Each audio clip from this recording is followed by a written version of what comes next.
video. We're also live on YouTube. So Meena ma'am, if you could join us, we will truly appreciate. I think I can see her unmuting herself, and let's wait, Vivek, if we can get her over. We have another 1 minute to start the webinar. Good afternoon, Mr. Khosla. Good afternoon. Good afternoon, Meena ma'am, and we have Vivek Atray also, if you can see him. We can't see you though. We can hear you, but we can't see you. Yes, we can now. Absolutely. So wonderful, Ms. Mehta. So lovely. Good afternoon, Mr. Atray too. And good afternoon, ma'am. How are you? Very fine, very fine. This is very good to interact with you. I just saw your biodata and all. This is, I'm really lucky that we have a motivator amongst us today. Thank you. So certainly this session is going to be very much beneficial for my staff members also. Yeah, that's the idea. Atul and I have done many of these, and we are trying to inspire the staff, the teachers, and also inform them about a few things. Vivek, I will have to excuse because it's 3:30 and it's time to start. So if you allow me, Vivek and Meena ma'am, can we start? Yes. So good afternoon, teachers. Sure. Please go ahead. So good afternoon, teachers. Good afternoon, Mrs. Mehta. Good afternoon, Vivek Atray. Welcome to Ideas That Matter. Welcome to the series of webinars by Shoolini University, Kasole Hills, Himachal Pradesh.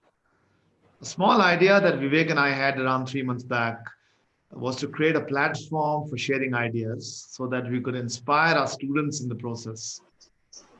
Small ideas become big, and that's our inspiration.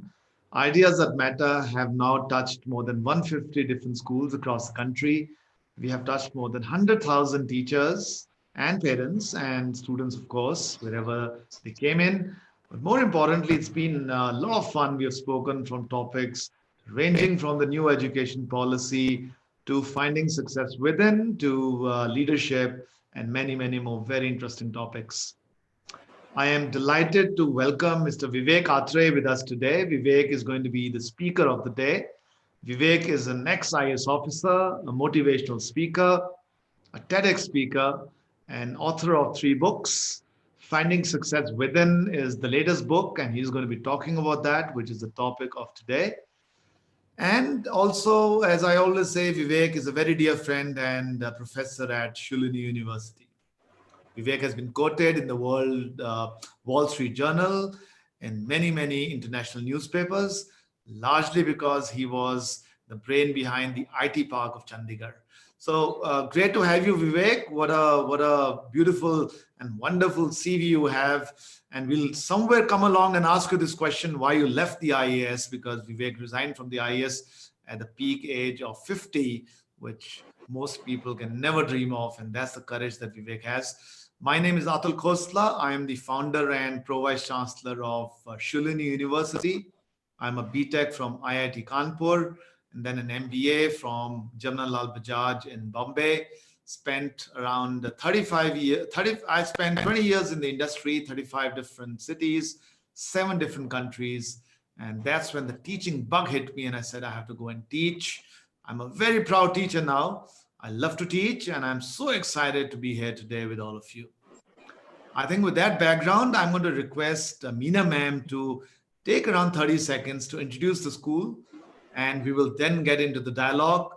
The format will be Vivek will speak and I will speak for half an hour. I will come in a few times, also share a few videos, and we will then get into a question and answer session. So I'll request the teachers to keep asking questions, sharing comments, and that will give us a lot of energy because we can't be with you. So your chat and Q&A give us energy. Over to you, Meena ma'am. I would love to hear more about the school. Thank you, Mr. Khosla. This is in Patiala, in this Punjab, this district Patiala, we have DAV Centenary Public School in Nabha. This is a small home. You know, ma'am, I have to tell you that sorry, I'm interrupting. I have to tell you that my Nani came from Nabha. So she was. That's great. That's great. This is a royal city as Patiala. This Nabha is really great. And I am just leading over there in the school, since you all know that DAV is a good chain. This is under the presidentship of Mr. Suri. We are just having 980 schools around the world, and this is the best school of the area. And for the last 2.5 years, I'm over there, and we are giving very good results and leading school in Nabha. That's great. I'm lucky that we are part and parcel now. We have big family of 60 teachers and a great family of 103 employees. And this is really, we are leading in the small city. That is a great thing. I just wanted to share it with you. And today we have got the opportunity to talk to Mr. Khosla ji, you and Mr. Atray. Hopefully that my teachers will be getting benefit out of it. Please, thank you so much. Thank you, Meena ma'am. And we will formally start now. You know, success is very, very important to all of us. Really. Success is about many times linked to power and money. Vivek and I believe that money and power might be important, but ultimately it's success within, which is really what is most critical. And that's the topic for today. Yeah. Endeavor would be that, ma'am, we try to find success within us and help our students also go in the path of values and success. And who could be better than Vivek Atray on this topic, author of the same book called Finding Success Within for the Youth of India. And he's got 52 different tricks for that. Of course, we won't be able to cover all the 52, Vivek, but we'd love to hear from you. The format would be Vivek will speak, and I'll request the other panelists to mute themselves and switch off the video. And after half an hour, we will request Meena ma'am you to come back and also be part of the panel discussion. Vivek, over to you. Thank you very much. Thank you very much, Professor Atul Khosla. Atul and I have done these wonderful webinars for the last 3 or 4 months, and we've reached out to thousands and thousands of teachers. It's a pleasure to be speaking to the DAV family once again. And Meena ma'am has rightly said that your school in Nabha is one of the best schools of the region, and it's a pleasure to be speaking to you. I have family in Patiala also, and Chandigarh, and we are nearby, so I am quite happy to meet you. Now, I would also like to say that speaking to teachers is very important these days, because I am a former IAS officer, but I am a motivational speaker now. And having also been director of school education, I understand what teachers go through. And now, as Atul often says, I'm also a visiting professor at Shoolini, and I'm also a teacher. So what are teachers going through and what is success for them? But let us first start with the overall picture of life. What is the goal of life? I often ask my audiences. Ultimately, we have to keep the bigger goal in mind. The goal of life is happiness. The goal of life cannot be sadness or feeling gloomy. It has to be happiness. And if the goal of life is happiness, where is it found? It cannot be found outside. It cannot be found in chocolates and mangoes and pani puri, and even though these things give a lot of happiness, but it is not permanent happiness. And even in power, money, as Atul said, power, money, fame are also fleeting. They are temporary, they are transient, they are passing, they don't last. So what is permanent happiness? Where is it? It is within us, in our attitude, in our outlook, in our way of living, our way of thinking. It is in our thoughts. And success and happiness are linked to each other. We cannot be happy and not successful. If we are happy, it means we are successful. Even a person who is poor relatively, not making much money, but he has conquered his fears and worries and restlessness, that person is a successful person in my view. He's able to lead the battle of life, win the battle of life, just by being cheerful and positive. Now let us talk about some practical tips to be successful and happy both. What are the ways in which we can be successful in our life? And as I said, the ultimate goal of life is happiness. How can we find that happiness in our journey? Because a journey is meant to be enjoyed. It is meant to be loved. It is meant to be lived to the fullest. We cannot say that in 2025, after 5 years, I will be happy. Or 2030, I will be happy. Can't say that. Because you have to be happy now. This is your journey. You can't predict 25 or 30. You have to speak about now. What is the condition that we are in now? Most of us, if you are teachers, you have a school to work, you have a home to live, you have a family, you have someone to go back home to, you have children, you have a spouse, and you have friends, family, neighbors, etc. We live in a healthy ecosystem. We have a lot to be grateful for. If we think that these things are to be taken lightly and taken for granted, then we are mistaken. When we start taking things for granted, people in our life, our immediate work, our family, we have to value them. If we understand their value, then we'll be content from within. Of course, we have to aspire for a better life in every way. We have to aspire for more better work, better recognition of our caliber, abilities, better understanding of life, better understanding of people, good relationships. All these things should be there. But whatever we have right now, we have to be grateful for that. This is not only for children to understand, this is for grown-ups to understand that we often become thankless. If we become thankless, our attitude becomes the reverse. It becomes cynical, complaining. We take what we have for granted, and what we don't have, we keep thinking of that. We keep focusing on that. Why does so-and-so have a bigger car? Why does so-and-so have a happier life? It seems. We keep thinking of why am I not in that position? Why me? Why is this wrong thing happening to me? Why are these difficulties coming to me? This is what we often turn our attention to. If we reverse that attitude and say, I am thankful for what I have, which are the plus points in my life, then somehow the universe conspires to help us. It is fate and it is luck and it is destiny. But that luck and destiny and fate also depend on our attitude and our hard work. So the luckier the man, it means the harder he has worked, which means that nothing comes on a platter. Nothing comes on a platter. Nobody can get anything on it. We're talking of these days, we are talking about Bollywood and nepotism, so to say. If somebody's son becomes an actor's son becomes an actor, he will get 1 or 2 films definitely in the beginning. After 3 films, will anyone give him a 4th film? Even if he is Amitabh Bachchan's son. Abhishek Bachchan, in fact, has done pretty well in Bollywood. But he's being compared to Amitabh Bachchan. So even a person who has everything ready-made in life has to prove himself or herself. Rohan Gavaskar played for India a few one-days. Could not play more. Sunil Gavaskar's son.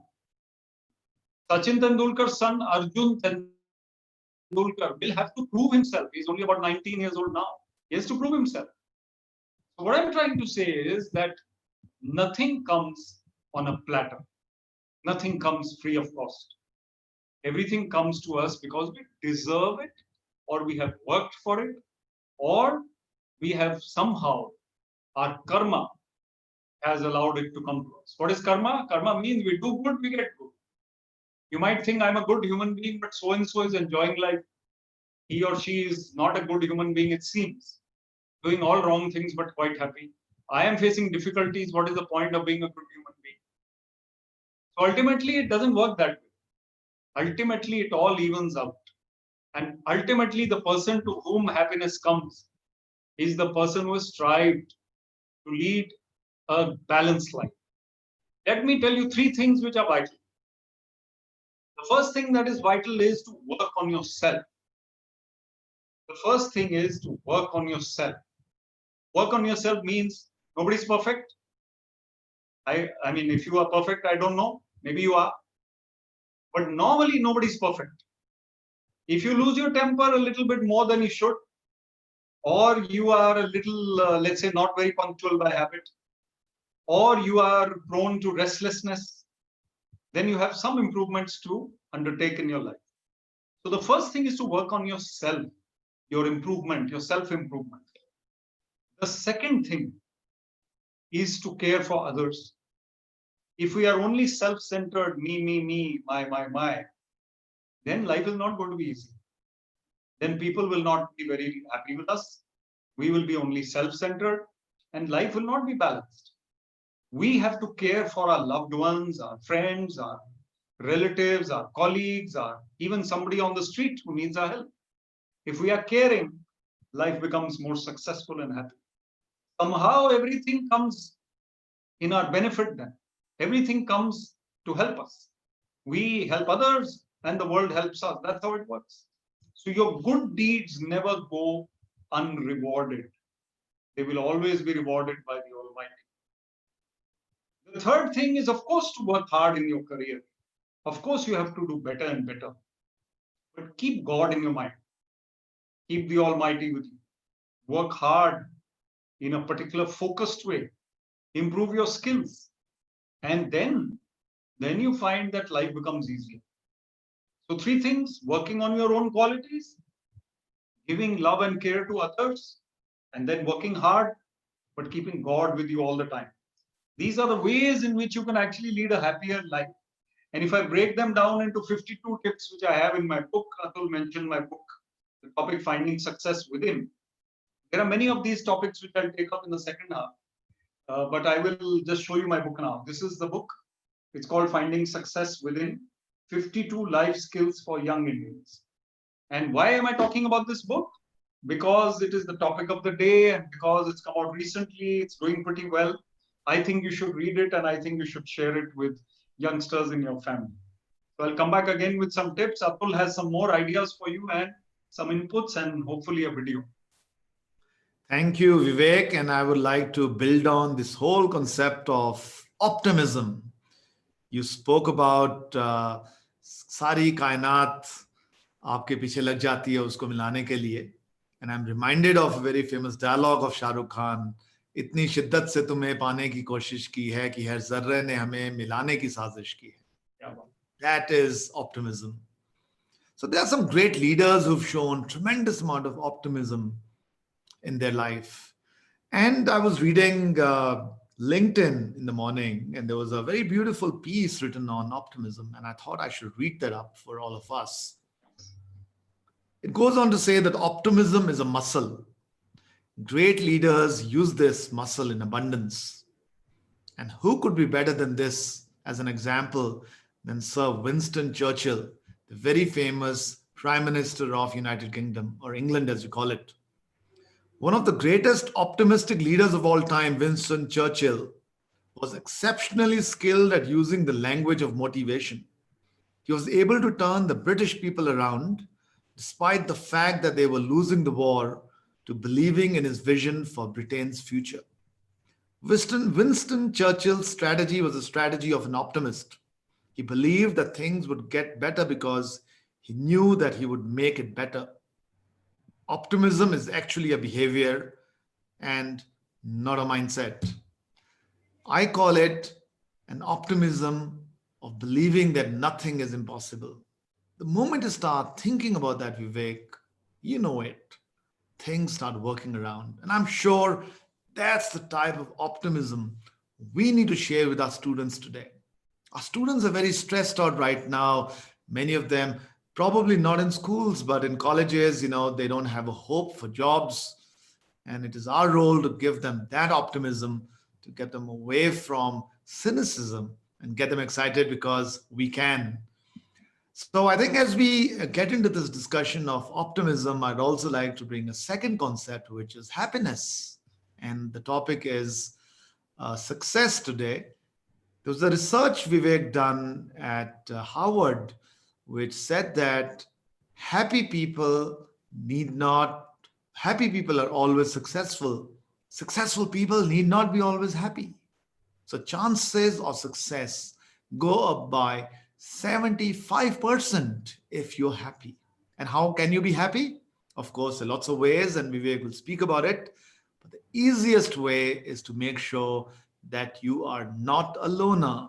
You're speaking to friends, you're building friendships, you're doing stuff that you love to do, you're creative, you're building a life inside a community, and you've got a great sort of family, parents who are out there to help you all the time.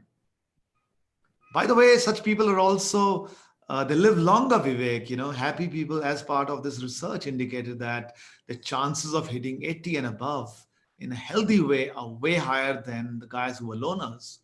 So I think the logic is very simple. If you're happy, you will also get conventional success in the form of money, fame, power, or whatever else you want. And I think that's the type of knowledge, skills, or attitude we need to give to our students to sort of be happy, be optimist, be creative, and make sure that nothing comes in their way when it comes to success.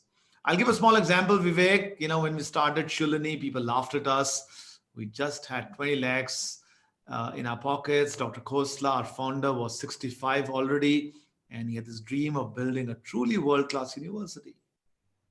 So many of my friends would tell me that middle class log university nahi bana sakte. We were as middle class as it gets. And here we are now today dreaming of becoming a top 200 global university. There is no university in India, including the IITs, which are in the top 200, and we are dreaming of it. And that is the power of optimism.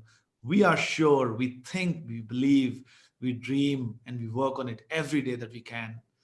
And we are doing great. The students are doing phenomenal, Vivek. And I'll just show a small video on Shoolini to make all of you jealous about what we have done in this 10 years of Shoolini, if you allow me. Sure. Here you go.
I can imagine for you a dream of a bubble of soap that encloses success and bursts a forth yield ecstasy that spreads into all life.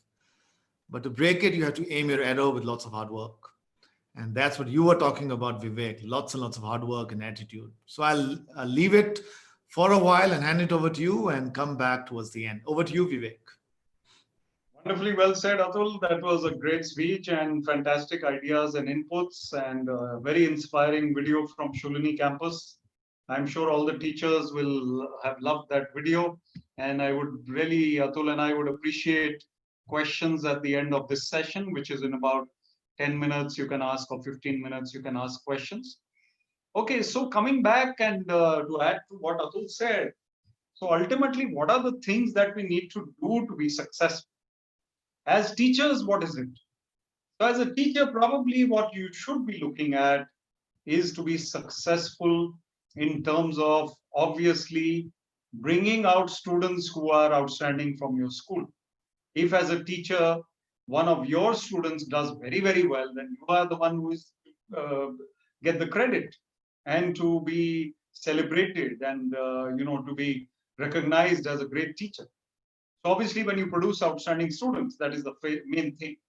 The other thing is the kind of goodwill that you generate.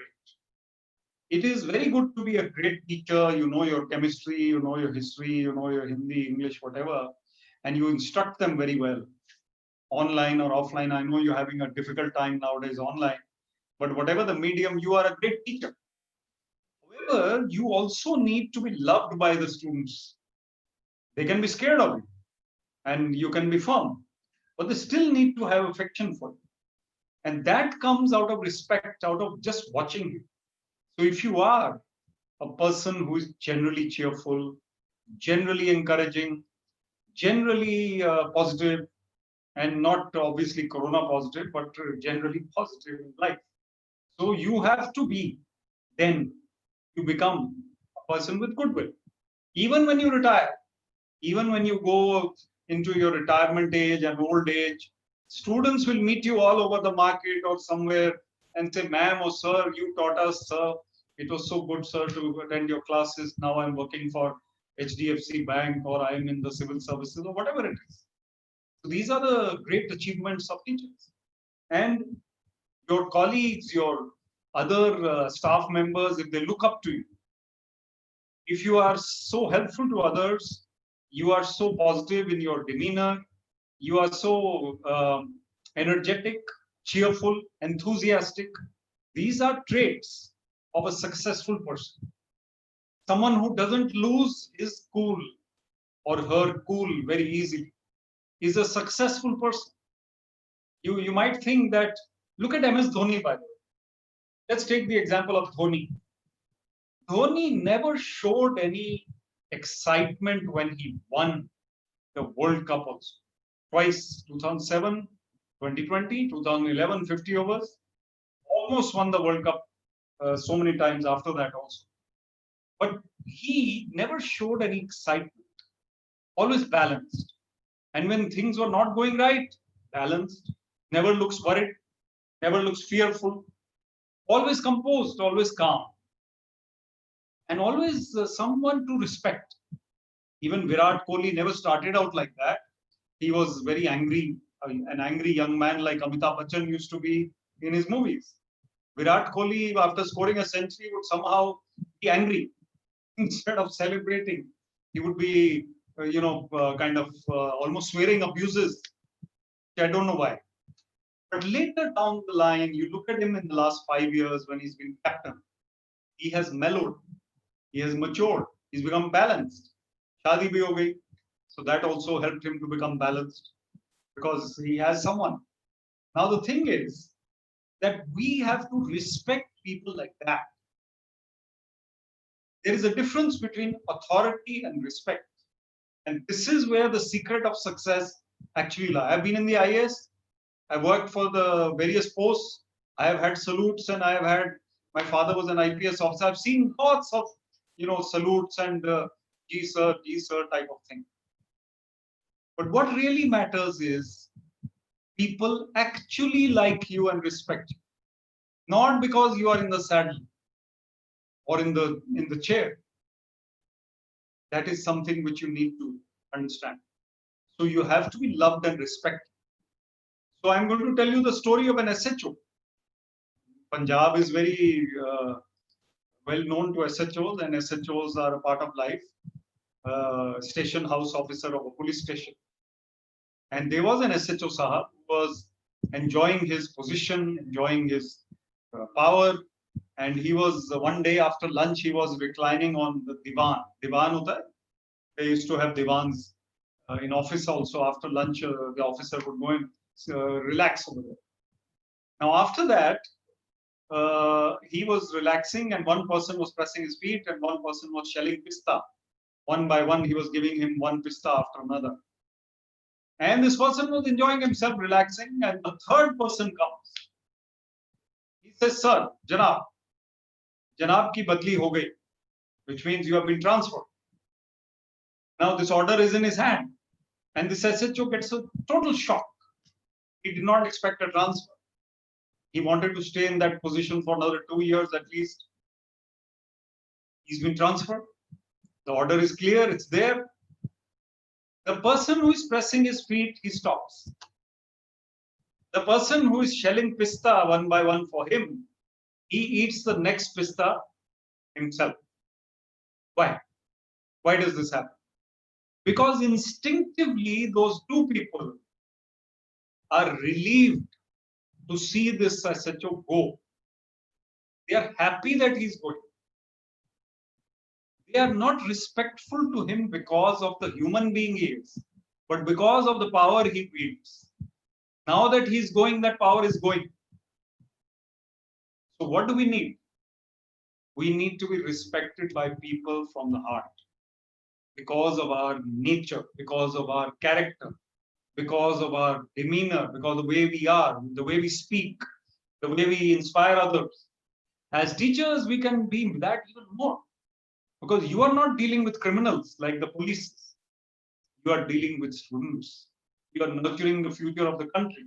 And nurturing the future of the country is not a small thing. You are dealing with children who are going to become the best citizens of the country, of the world, going to combat the forces of tomorrow.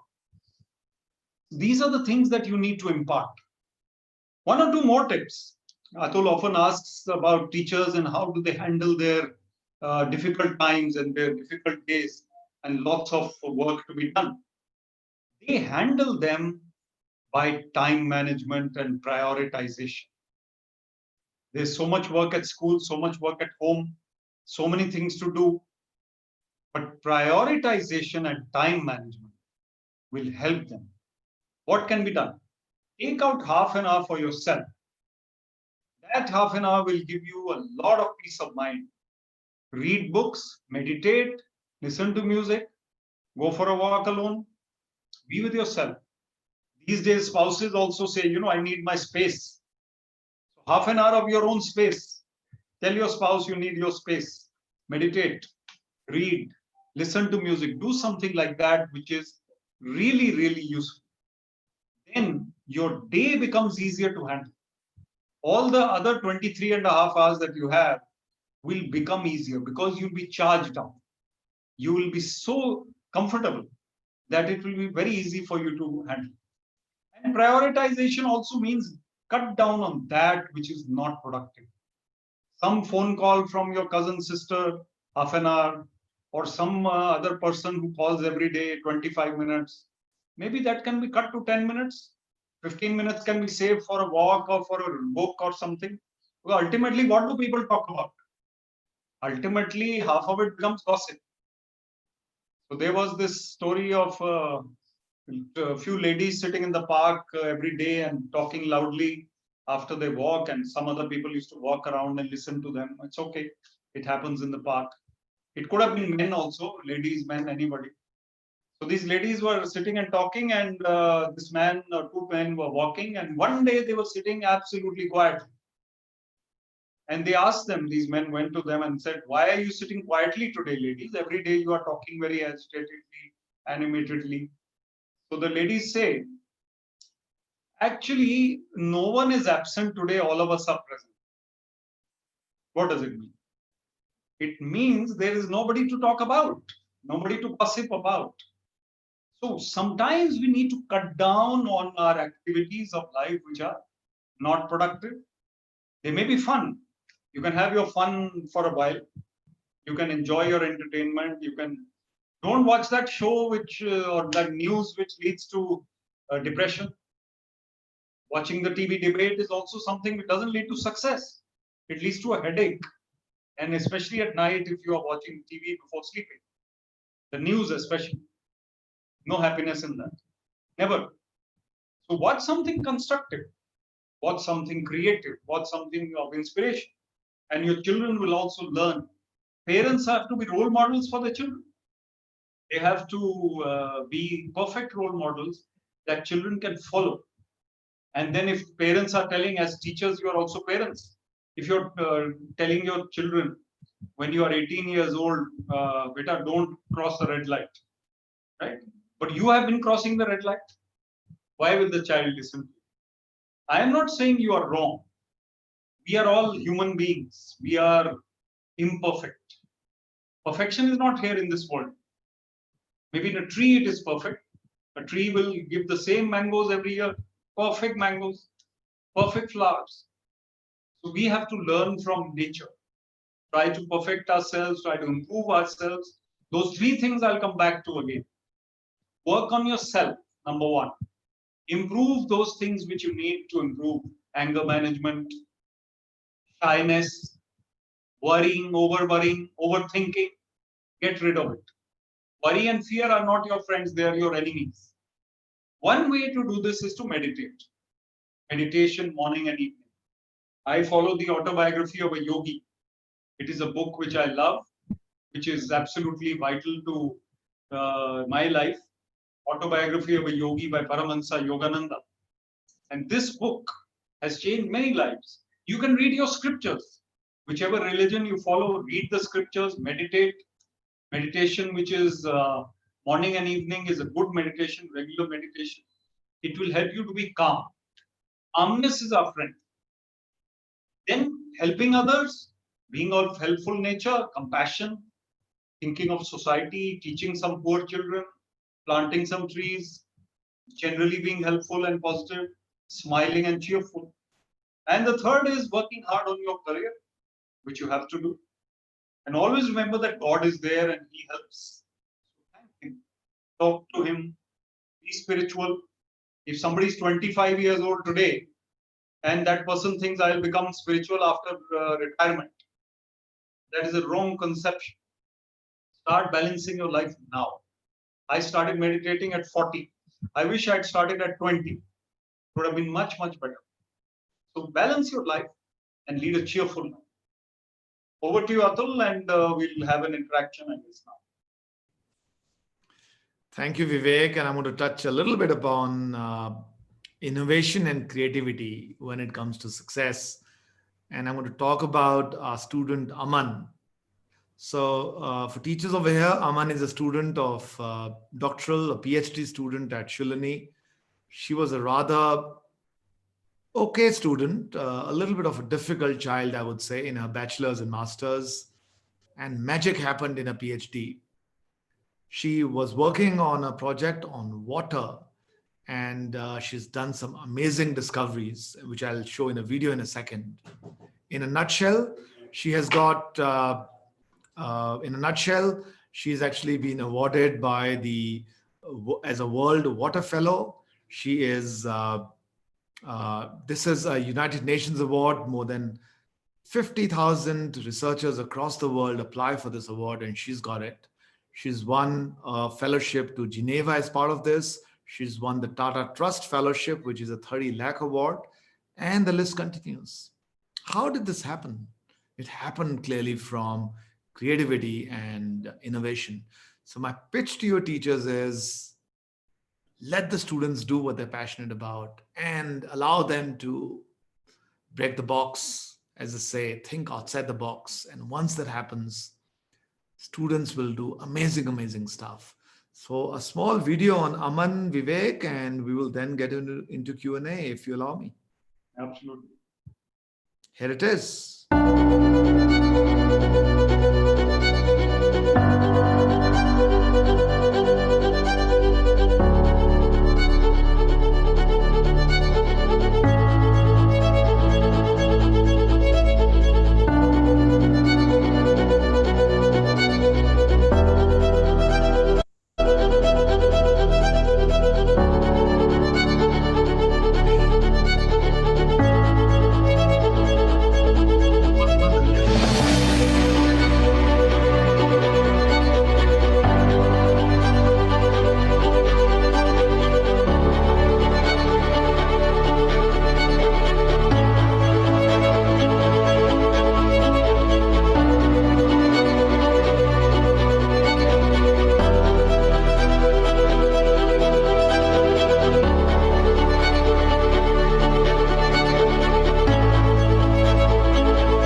So Vivek, I wanted to leave a thought with everyone that nothing is impossible.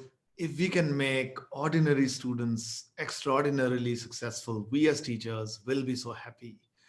At least that's what happiness is for me and Vivek. And I introduced four words. I introduced the concept of creativity. I introduced the concept of optimism. I introduced the concept of positivity and attitude. I think all of these, when put together, along with all the great work and words that Vivek shared with us, will lead to undiluted success. And that's the beauty of undiluted success, that you also become happy.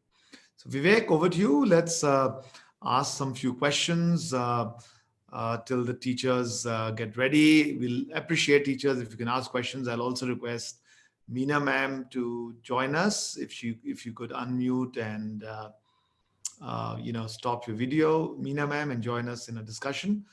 And my first question, Vivek, is which everyone does ask you, your motivation for leaving the IAS. I mean, it's the age of 50 when you become a senior secretary. You've got that lal batti at the top, and I mean, people will die for it. And here you are, leaving all the power and starting to teach. Tell us more about it. Thank you, Atul. It's a good question. And actually, it basically means that I understand a little bit more than I used to about success also. So it means that success doesn't come, as I said, from position of power. So I was in 20s for 26 years in the service, Haryana civil service, and then IAS. I realized that I'm going to spend another 10 years pushing files in meetings or doing some work, but I think I can do more outside. So I became creative. I became a thought leader in my own opinion or humble opinion. I became a writer. I became a speaker. I realized I can do more to inspire youngsters, to give them moral strength and the strength to lead life better. So now, because I'm an ex-IAS officer and I'm a motivational speaker, they listen a little more carefully, I guess, and other professionals also. I travel to Missouri, to other places. I go all over India. I'm a visiting professor at Shoolini. I love the rapport with young people. So I think I took the right decision and I was very keen to do this, and I'm happy I did. Amazing story, Vivek, and few people can really emulate, your passion. So passion is really the word. My second question to you is, there is so much stress nowadays, as they say. Teachers are not just teaching online, and all of you, by the way, are Corona warriors. So thumbs up to all of you. You've done an amazing job, teachers. But you're also, daughters or sons, and you're taking care of the home, and you've got this overload of teaching. And teaching online is not easy. We all understand that. Dealing with small kids over a dumb computer is mighty tough. So how do teachers look at stress, Vivek? I mean, you speak a lot about stress management. Yes. What can teachers do? Yes, I think teachers are definitely overworked nowadays with online classes. It's become even more difficult. Somehow, when we used to leave the home at a particular time and come back at a particular time, it seemed like a more organized and easy life. Somehow, we are always on now, and technology has enabled that to happen. But teachers have to balance their lives, in my view, as anybody else. So find time for yourself and meditate and read and have physical fitness time. It is not enough to just have a stroll for 10, 20 minutes, after dinner when you're not really feeling like having a brisk walk. It is important to work on your physical fitness all the time. And even more than gym, I believe outdoors is even better. So balance your life. Your stress will go down by balancing your life. And then, as I said, worry and fear, try and list out what makes you scared or worried or, fearful of something. If you list down 8 or 9 things, you can probably eliminate 4 of them because you recognize that these 4 are such that they don't really matter. I unnecessarily stress over them. That someone is coming late or someone says something to me, keeps on, provoking me. Forget it, ignore it. If you can do that, you won the battle within. And that's how you are successful. So that is how you de-stress, by getting over these things. Thank you, Vivek. I'm going to request Meena ma'am now into the discussion, and I'm going to ask Meena ma'am, how are teachers coping up, ma'am? excitement level in your school? I'm sure classes have started and there must be lots of Yeah. excitement going online. But tell us more about what's really happening and how do you motivate the teachers? Yeah. Mr. Khosla, this is really like from ending of March onward, our teachers started this online teaching. Like it still CBSE had not been announced for online teaching, and before that we started, because when this lockdown started, we told our teachers that yes, let's taste about work from home, and we'll be just working towards that, and our teachers started teaching online. But obviously this was a learning for all initially, but now they are expert enough, and I used to motivate them by taking this online Zoom meetings, and they are doing very well now, because 4 months have been passed and they are just teaching the students.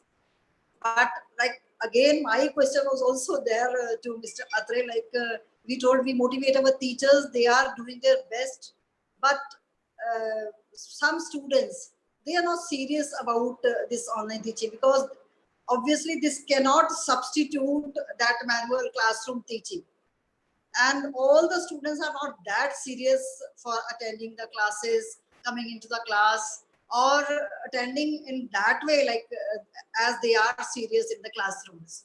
So I would like to ask Mr. Atray about it, that let's give some success mantras for the students, so that teachers who are working hard upon that, really they are warriors during these pandemic days, that they're working so hard, and working harder than before to teach the students, but that much output we are not getting. Like this is really Yes, like yes, this is a fact, that yes. we want that 100% that progress of the students also. Kindly give some mantras so that that can also be done. Yes, very good question, ma'am. We have faced this question from other teachers and schools also, Atul and I. And my input is that, see, human beings, they work in two ways. Either there is incentive or there is disincentive. I mean, there has to be some ambition related activity. So if a person is just going through the motions, it doesn't work. So if the child is actually, either you can recognize good students online. For example, the two best attendees or participants in a class per week can be given some e-certificate by the class teacher or by the school. You know that this boy is the boy of the week. So incentivize them that he has been most attentive. He has been answering all the questions online. His video is on when required or not on when whatever it is. The person is participating. The other persons who are looking, who are being, not very participative, some of them will feel that we also can do this and get the certificate next time. The other can be to recognize that these two or three students are the naughtiest. Every class has two or three naughty ones. Every situation, I used to be SDM and DC. In every crowd, there were two people who were difficult. The 20 people were not difficult. So recognize those two or three, and probably the teacher needs to talk to them separate. Because when they are in a group, when they're online, they won't listen. Call them up, talk to them. Okay, beta, I know that you are not very regular, not paying attention. So I am just telling you that this is important for you. Some counseling will help. I feel that either disincentive, a warning, or an e-certificate or encouragement. Atul might like to add some ideas. I think positive reinforcement is way superior uh, than that negative would be better. reinforcement. Positive reinforcement would be better. But apart from reinforcement, I think involving students in your lectures can really help. For example, one of the things that we have started doing at Shoolini is we have quizzes in between lectures. You can give a quiz in between, you can play some games, engage with the students in a way which is beyond just a lecture or a class. And I think those type of things you always have done in your classroom. So I think Yeah, taking them. these are being done. Like we give the certificate, like e-certificate. Like we appreciate those students who are very much regular and all. Like even then, like those who are not coming up, they're not coming up. If they are there, they are responding back. Teachers are very much interactive in the class. Like 60% of the students are there. They're very good. Like those who are not coming up, we calling them again and again. They are not ready to like Now this is not a time the teacher will be just like you told, negative reinforcement. That cannot be done over there. If even you yell at any student, he will be just saying goodbye. No, don't yell. I think personal counseling is required. I think counseling can be done at least on the telephone or whatever it is. That is important. But also, I think, like I said, Meena ma'am, you can use technology in a better way, integrating gaming into your lectures. We do a lot of that. So hopefully you've got those LMSs and learning management systems in place, being a great school. So I think lots of very interesting things can also be done leveraging technology. I hope you've also brought your duration of class down, because typically a student can't concentrate more than 20-25 minutes. So breaking a class in between or having a smaller class is also something that we recommend. That also helps. Yeah. Thank you very much. Like we'll try. Some more questions. Again, these are all things we are learning, ma'am. No one knows the real answer. Obviously, who was knowing that this need to keep experimenting. Yeah, so we all need to keep experimenting. Now, the good and the bad news is that there will be no B.Ed for online learning, because no one has done online learning before. Obviously.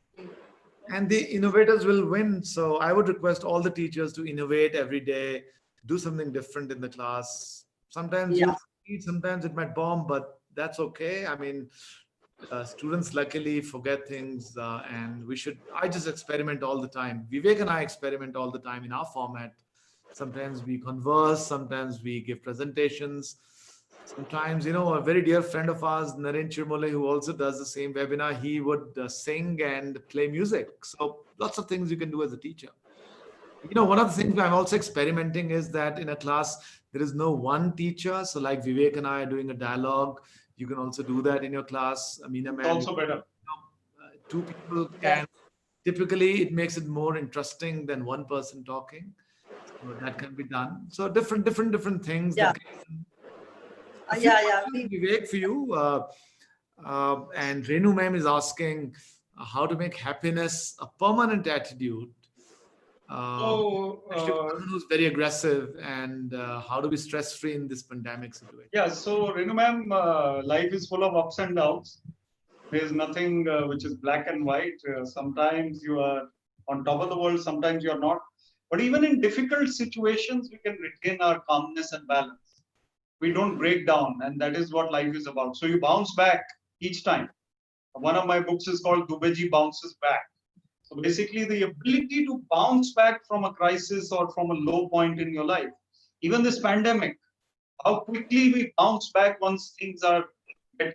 And even now, we are bouncing back by having these online interactions. So human beings are not suppressed, so to say, because we have that positivity in us. So we are able to bounce back. So happiness can be made a friend. Sometimes you will feel low, but come back as soon as you can into happiness. It's a very interesting quote by Steve Jobs, Vivek, which is written right in front of me. I'm a very big fan of Steve Jobs. He says, don't let the noise of others' opinions drown your own inner voices. So I think we as individuals have passion, and I think till we are working on that passion, we'll be happy. The day, we have to follow someone else's passion, it's not as exciting as, working on your own passion. So work on your own passion, and don't be disturbed when people laugh at you, because people will laugh at you. That's why people are people, right? And that's what human beings are for. A couple of questions on Q&A, Vivek. Meenakshi ma'am is asking you, was it difficult or very difficult to leave the IAS? It was very difficult, ma'am, but I did it. And I prepared myself mentally for 3 years. I prepared myself physically also, I would say, with so many things to be planned. And I did that. And now I'm absolutely bouncing and happy and with what I did.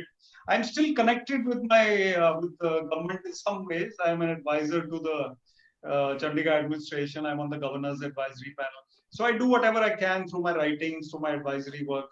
And I do my motivational speaking a lot. Fine. Fantastic. And Amit sir is asking how to make our students aware about time management and meditation. I think that's a tough one, but would love to hear your views. Yeah, meditation is tough for young people especially, but I know schools which are actually making their students meditate for 5 minutes in the morning every day. And they know, the students, even if they look here and there, tiny ones, they know that this is meditation time. So it becomes a part of their life. And somebody will type out a website for you, yssofindia.org, the one I follow, which gives very good meditation techniques and practices, guided meditation also. You can adopt it, you can play it for your students at times. And YSS is basically based on the teachings of Paramahansa Yogananda, and Atul has just typed down the name of the book, Autobiography of a Yogi. So yssofindia.org is the website. And talking about time management, I already said that you have to eliminate those things which are worthless from your day, and see where, be a little harsh on your TV watching. TV watching is something which can be, Especially reduced. news. I think Yes, news especially news. criminal. I agree. Absolutely. So, How to make yourself more balanced, they're asking. Atul, Neetu ma'am is asking. So basically, balance means that you have time for everything that is important in life: family, work, leisure, entertainment, physical fitness, mental fitness, reading books. And somehow, you can ask Atul, you can ask me, we are busy people, but we take out time for reading books, take out time for physical fitness. It is said that if you want to get some work done, give it to the busiest person. He will do it better, because the busy person knows how to manage his time. absolutely. In fact, it's very interesting. A lot of people will tell us that, oh, I can't do work, I'm overloaded. It's very amazing, Vivek, that your quality of work actually goes up when you're overloaded. And I'll give a small Right. example. Go to a restaurant which is ekdam chaka's full. You'll get a perfect response from the restaurant. The food will be hot. The chapatis will be just the right crisp, and the food will be great. The service will be great. Go to the same restaurant, and I've done that a few times when there's no one around, and you'll get very sloppy service. That's the way the human mind works. Absolutely. So I think we're sort of coming to an end. A couple of questions, and I think Payal ma'am is asking how to make children more optimistic. We'd love to your answer on that, Vivek. Your wife runs a toddler school, and you've been involved in that too. So Yeah. love to. So, ma'am, as I said earlier, children are actually pliable and amenable to whatever you tell them. Parents have to be role models, and teachers have to be role models. So, telling them inspiring stories is one way to make them optimistic. You can tell them stories from Indian heritage, Panchtantra, whatever you like, or you can tell them about, as I said, MS Dhoni. You can tell them about Amitabh Bachchan's, how he went up and down and then became successful. Tell them about Even Nelson Mandela, Mother Teresa. All inspiring stories will make them more optimistic. yes, Absolutely. So I grew up on Mahatma Gandhi, Vivek, and my teachers would tell stories about the Mahatma and what an amazing guy he was. So, reading about people, Steve Jobs and Mahatma Gandhi are my two. I'm big fans of them. And I'll take a second talking about Steve Jobs. Steve Jobs, by the time he was age 28, was one of the most charismatic and sought after business leaders. He had created a company called Apple, and he was splashed on every magazine of the United States of America. He was the poster boy of corporate America. And guess what happened? He touched 29 and his board fired him. Imagine, it was a company that he started, he founded, he did everything, and his board actually fired him from the company. He was away from the company for the next 15 years. And he came back. He was asked to come back to rejoin the company because the company really struggled without him. And the rest is history. And that's why we have the iPhone and the iPad and all those exciting things. Super. But his life is, imagine, let's imagine I've built Shoolini and I'm here and someone fires me and says, okay, Atul, you can't enter the university anymore. And that's what happened to Steve Jobs. He could have just crumbled, but he didn't. He was a fighter and he built new things. And that's what fighting. Bounce back. Absolutely. Absolutely. So, we're coming to an end, Vivek. A few other questions, which I think we might have to skip. So my apologies to all the ones who've It can be emailed or something. emailed them to you. So, my last, before we close the last 1 minute, I'm going to request you, Vivek, to give your last thoughts, but one sentence, and then I'm coming to you with the same question, Meena ma'am. So you might want to think about your last one sentence. So last one sentence, Vivek. So the goal of life is happiness. That is the real thing. And also stay connected with me. I'm on YouTube, Instagram, wherever you like. I can be in touch with you. All the best. Thank you. Meena ma'am, your last words. My last words are, as Mr. Atray told, that one should just work for, it's not for the chair, but for that respect, that one should earn that respect from the innate. It's not for the chair, that people should respect the chair. That was particularly for me. Thank you very much. Absolutely, get respected for what you are, Yes. and not the power and the position or the hierarchy. Yes, yes. So well You said. are a very good human being. So well Yes. said, Meena ma'am. And my last thoughts are going to be, please be safe.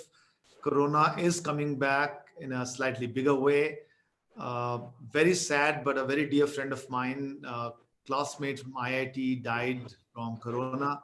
And don't want to scare all of you, but just wanted to mention that please keep your children and yourselves safe. Don't roam around in the markets. Another year to go. It's going to be a long marathon. So let's protect ourselves, because we want to protect our children and parents. Thank you very much once again. It's been wonderful, wonderful talking to all of you. So on behalf of Shoolini University, I also love to invite all of you over to Shoolini once Corona is over. And Meena ma'am, we'd also love to visit Nabha. I've never come to Nabha, so Sure, most welcome, sir. Give me a ring whenever you are here. Please, absolutely. most welcome. Hopefully you'll treat us for lunch and we can do a seminar in your school. Sure, sure. Have a great day, everyone. Thank you, Vivek. Thank you, Meena ma'am. Thank you, everyone. Thank you, sir.